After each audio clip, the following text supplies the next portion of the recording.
So there's some pretty entertaining videos that you can watch on these sort of historical um, depictions and how we got to where we are now with the structure of the atom. So we're going to go on from Dalton's atomic theory, and there's a series of events that led to our current understanding. And so we're going to start out with two scientists awkwardly with the same last name. No relation for what I know, but we have Thomson and Thomson. And I always think of Thomson and Thomson as like, isn't it the Thomson twins in the, oh, what's it called? Tintin? So anyway, Thomson and Thomson, you know that cartoon. Anyway, sorry. Thomson and Thomson contributed to this idea built on Dalton's theory, because remember we said it was indivisible. Well, there are subatomic particles. And so in the late 1890s, we got first Thomson talking about how there could be negative particles within an atom. And so we call them electrons. That's what we talk about now. So you may have talked about electrons before. Thomson knew that the whole overall atom was neutral. So he figured that if there is something negative, there must be something positive to balance out those charges. The first Thomson didn't know what it was that was positive, but there was this arrangement. That he found something negative was really important. And so this is the demonstration of him finding those negative particles, and it's a current demonstration. So yeah, check that out. It's on the Moodle page. So the second Thomson comes in and basically assumes that the arrangement of an atom has positive and negative things in it, and it's kind of like a plum pudding. Well, these are British scientists, so that was cool, I guess. Maybe you want to think of it as a chocolate chip cookie. And so we have the negative electrons, or the plums in the plum pudding model that Thomson and Thomson are renowned for, in a positive cookie base. And so this is the Thomson and Thomson model of an atom. So we've got this idea that there's something negative, there must be something then positive if the overall thing is neutral. And so maybe it's the stuff holding the electrons together that is the positive thing. And so this is the plum pudding model, or the chocolate chip cookie model. Moving on from this, it was the distribution of those positive things that kind of gets developed by Rutherford. So Ernest Rutherford works on an understanding that there is something positive, and basically takes, I'm going to go to the picture here because I find it to be a little bit better. So he takes a source of particles and shoots it at a really thin level of gold. So this is a gold foil experiment. And what he would have expected with the plum pudding model, this was the expected, is that the beam of particles would go straight on through. But it didn't. Surprisingly, some were deflected at angles or even bounced backwards. So from this gold foil experiment, Rutherford came to conclude that there was something positive, but that it wasn't the cookie part of it. It was at the core of the atom. And so we have something positive in the core, and the negative electrons are surrounding that core. So not the cookie model, not the plum pudding, but more this atomic structure where we have a nucleus that is positively charged and dense, that was causing the alpha particles to bounce off. And so here we've got this more modern definition, or more modern model of atomic structure. So Rutherford and Chadwick moved on to say that there's more in that nucleus. So the nucleus had the proton in it, which was the positively charged particle, and the electrons were somewhere else. But also, with the help of Chadwick, says there's something more in that nucleus, and that's the neutron. And the neutron contributes to the mass, but it's in the nucleus of the atom. And so there's more in this. I was kind of stumbling because there's lots more details, and I think other people can tell these historical stories better than I. So I think this crash course, he tells it in a pretty personable way, would be really entertaining to check out. We're going to continue talking about atomic structure as we talk about this next model here. So this is kind of the picture of where we ended up. We've got the nucleus of the atom with the protons and the neutrons. So protons and neutrons. And then we have the cloud of electrons. The electrons are somewhere outside of the nucleus. And so we have positive protons. They're in the nucleus. We have neutral neutrons in the nucleus, and then we have the electrons, which were negatives in the electron cloud. I had somebody suggest that, okay, protons, positives, neutrons, neutral, these should not be called electrons. They should be called negatrons. Don't learn that, but it's sort of like, you know, why are we consistent with our naming? So the idea here is that we did have that positive and negative sort of attraction, keeping the electrons near that nucleus and that atomic structure. So again, here, just kind of itemizing where we're at. So protons in the nucleus, the number of protons never changes in an atom.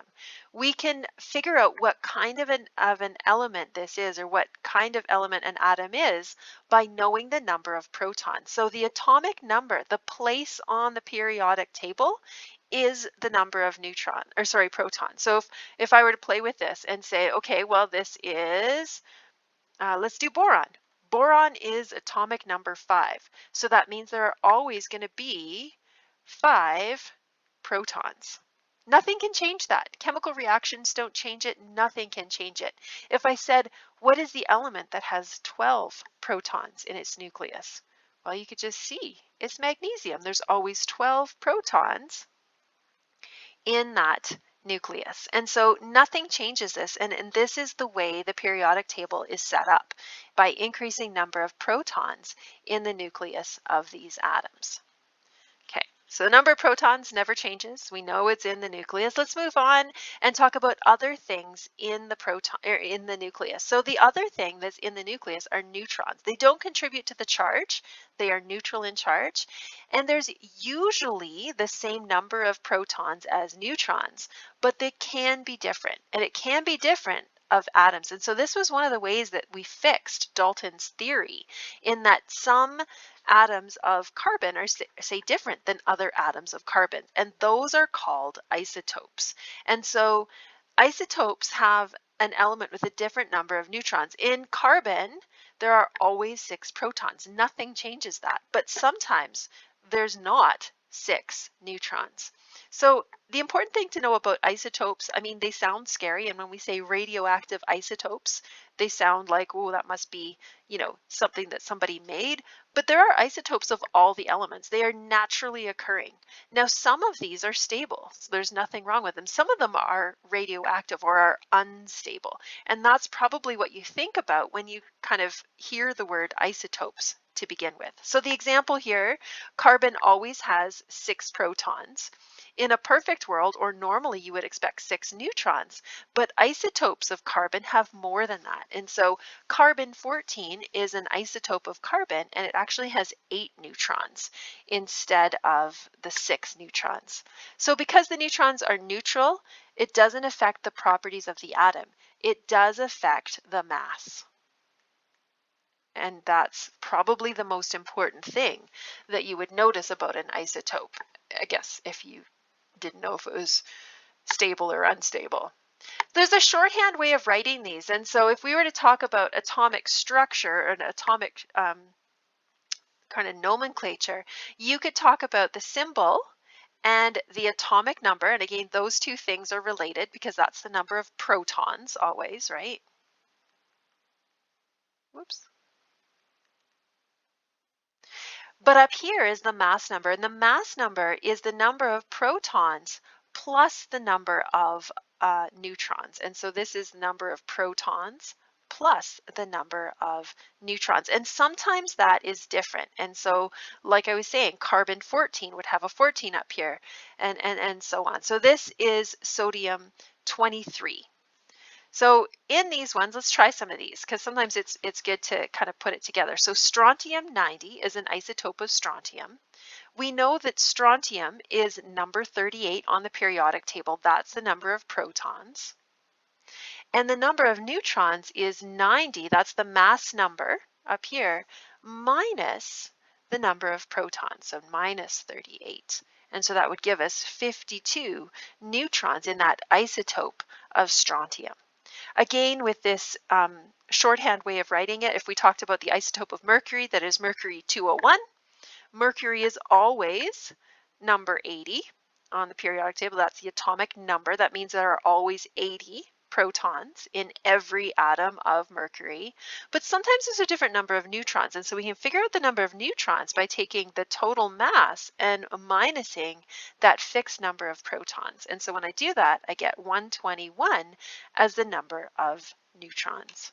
Playing with these ones, you've got this in your formula sheet, so it's not something that you have to memorize. It's not something you see super often, and so sometimes it's worth just knowing where it is so you can familiarize yourself with it when needed. So give the symbol for the following. So we've got magnesium 24. This is where it gets capitalized. And so that written out in this shorthand way.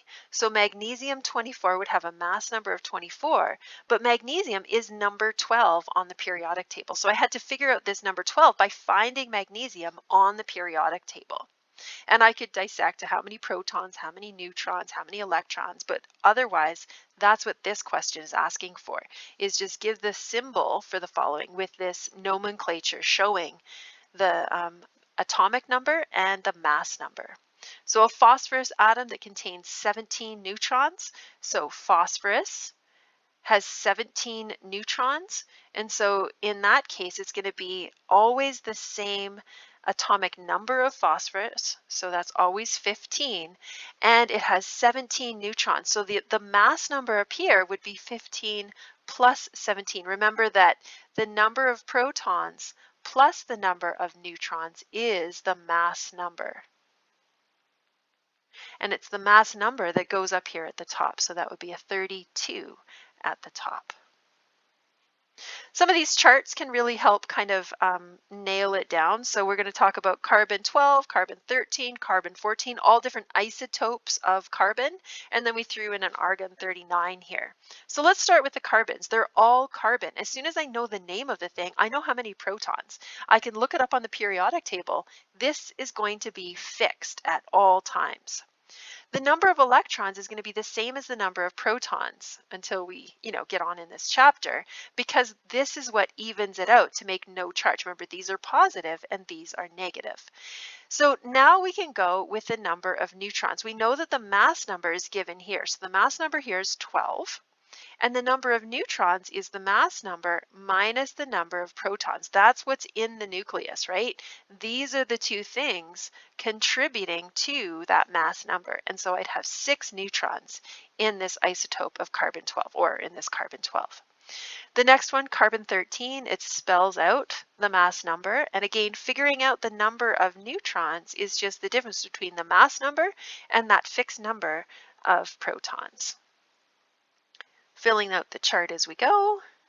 It gets pretty repetitive. It's not complicated math, but it is a different way of writing the information. So argon, if I deal with this one, it tells me what the mass number, the number of protons is the atomic number of argon. So I could just look that up on the periodic table. Get 18. And then figuring out that number of neutrons is 39 minus 18. So we get 21 as the number of neutrons. And the number of electrons is going to be the same as the number of protons in these atoms. We're not talking about ions just yet. So you may notice on the periodic table that if we just deal with this, carbon doesn't actually say 12 here, right? We've got this idea. This is not the mass number. This is the atomic mass. And so just to kind of plant that seed that we're talking about different things, we're only talking about individual atoms of elements at this point and specific different isotopes. So we will come back and talk more about the periodic table. So the next little bit here is about ions. So we've talked about the number of protons and the number of neutrons, right? Protons give the atomic number. Neutrons contribute to the atomic mass. Ions are what happens when we change the number of electrons from that perfect world that balances out. And so electrons can change. Remember, protons didn't change. Number of neutrons won't change in a chemical reaction, but there might be variant forms of atoms. The number of electrons is what is changing in a chemical reaction oftentimes. So electrons are gained or lost because of chemical bonding. That's what happens in order to have a chemical bond. The classic is sodium ions combining with chlorine ions to make sodium chloride. That positive and negative combine. So if an atom gains electrons, remember electrons are negative, it's overall going to have a negative charge, and that would be an anion. So here, as my example, chlorine is the anion because it has that negative charge. If you'll notice here too, is that the ions are superscripts up here. And so I could say it's 1 plus and minus 1. We'll talk more about that. So if an atom loses an electron, remember electrons are negative, so you're subtracting a negative, that's a positive charge, and we call that a cation. And so the way I remember this is cations, get it, are positive. Terrible. Not in the notes, but in my explanations here because it's my memory device. So ions are basically charged atoms or combinations of atoms and molecules. We could talk about, charged units. And so sometimes it's more than just an atom. Let's start with just the atoms, right? And so sodium, if it loses an electron, it becomes a +1 charge. Remember, it always has the same number of protons, but if it loses the electron, it would have 10 electrons. So magnesium loses 2 electrons. Well, if it loses 2 electrons, it's going to be up 2 as an overall charge. If you want to think of it this way, the number of protons is always fixed. And so we'd always have 12 protons in a magnesium atom. But in this case, if it loses 2, it's going to move to 10. And so maybe you just want to figure out the difference between these two. I'm not sure how you want to do the math on it. I think of it more intuitively or conceptually. Chlorine is going to gain an electron. So if it gains a negative electron, it has a -1 overall charge. So it would normally have 7 protons, or always has 17 protons, which would mean it would normally have 17 electrons. But if it loses one, then it's going to be down to 16 electrons. Oops, sorry, gains one. Those silly negatives, sorry. Okay, so on your periodic table, there is a way to take a look at these. And so this is kind of spelled out down here for us, where we've got the symbol, we've got the atomic number, which is the number of protons, always. We've got the name of it. Here we have, like I said, not the mass number, so it's not mass number. And we'll come back to what it actually is. But up here, this is the part that I want to draw your attention to. So on the periodic table, you have this. This is the common ion form, sometimes called combining capacity. So common ion formed. And sometimes in chemistry courses, you're not given a periodic table that looks like this. You're expected to just know these things. And there are ways of just knowing. But I think, again, rather than memorizing this stuff off the top, it's handy to have these as a tool so that you can see where you're going. So oxygen, the common ion formed, is oxygen -2. The common ion formed by sodium is +1. The common ion formed by chlorine is -1. The common ion formed by calcium is +2. And so whether you talk about them as combining capacity, which we will talk about in a coming chapter, or right now as ions, the common ion form, it's handy because it's on your periodic table. And so with these ones, let's write the symbol. Let's use our periodic table to indicate what's the common ion formed. And so after we write that common ion formed, is that a gain or loss of electrons? So calcium, like you might have just noticed, it becomes calcium 2+, and it becomes 2+ because it loses, or there's a loss of 2 electrons. Oxygen was one of the ones that I highlighted. Oxygen as an element becomes an ion of oxygen 2 minus, and it does that because it gains 2 electrons. If we take a look at this one, so potassium becomes potassium plus or potassium 1 plus, it doesn't really matter.